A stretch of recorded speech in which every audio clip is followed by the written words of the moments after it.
partner and I, his name was W.W. Plunkett, had this building here on the corner, a two-story building built in 1882 by the builders Lindemood and Puckett.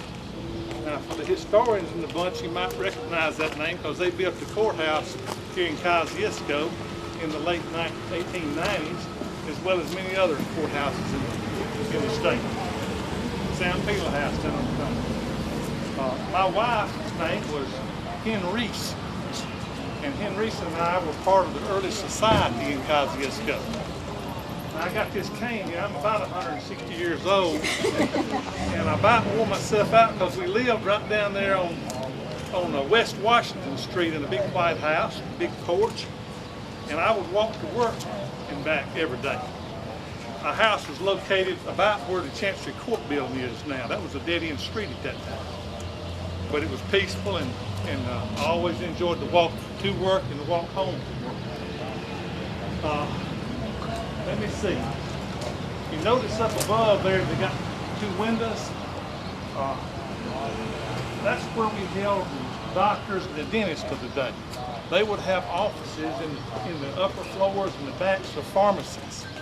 During my ownership of this building, we had more than 10 doctors and several dentists who made their offices there. You may remember one of the doctors whose name was Lamar Bailey Sr. His office was in the back of my store. He had two sons, Lamar Jr., who was a building contractor, and Dr. Jimmy Bailey, who was a physician, still is a physician, practicing, best I heard, in the Jackson area. Now, who were our pharmacists? We started off with Mr. Ebenezer Wales Roby. Y'all heard of Wales Street, haven't you? I have a hint that he lived down there on Wales Street. But he was here for 19 years. 19 years. Up until about 1902.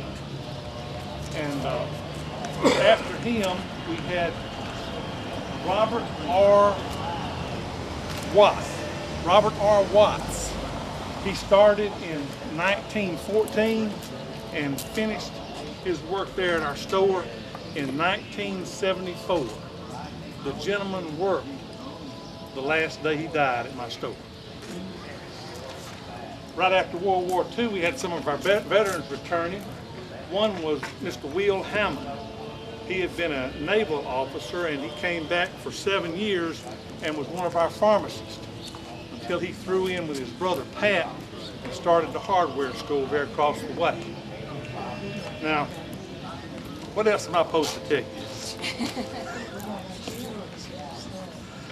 This building, I'm gonna move next to this smaller building right here, this one-story building. We bought that building, my partner and I, in 1882, right after we built the corner building, and it was a cafe. And we operated that cafe for a while, then we transformed it into a grocery store for a while, for a long while actually. And then in the 1940s and 50s, 60s, it was the business office for Mississippi Power and Light in this region. You could come here and pay your bills, and then they would do all the other things they do by way of paperwork. We finally bought, when they left, we converted the store into a gift shop to complement our drugstore. Now, just about at the end, I think, I wanted to tell you about one other thing that we did here. We employed and trained the first lady pharmacist in Atala County. Her name was Alpha Burksfield.